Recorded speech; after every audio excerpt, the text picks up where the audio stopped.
mimi usiku siwezi kufanya ibada zangu. Wa at'ibu nahara, na mchana mimi ni mchovu mno.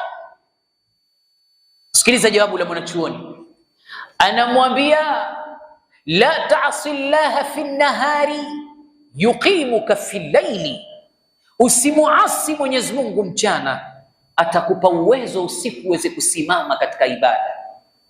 Alafu akamwambia tena wala ta'si llaha fi nahari fi llaili yutiquka fi naharihi, usimfanyie maasi Mungu usiku, atakupa uwezo wa kuyafanya uyatakayo katika mchana wako.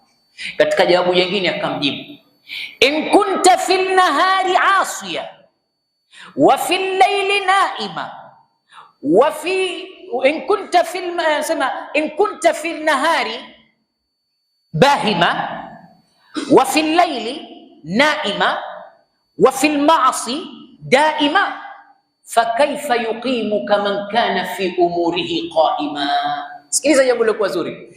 In kunta fi nahari bahima wa fi llaili naima wa fi lmaasiya daima fakaifa yuqimuka man kana fi umurihi qaima. Anamwambia wewe kwenye mchana wako umepumbazika, usiku wako umelala, kwenye maasi umedumu, atakusimamishaje Mwenyezi Mungu katika mambo yake aliyosimama?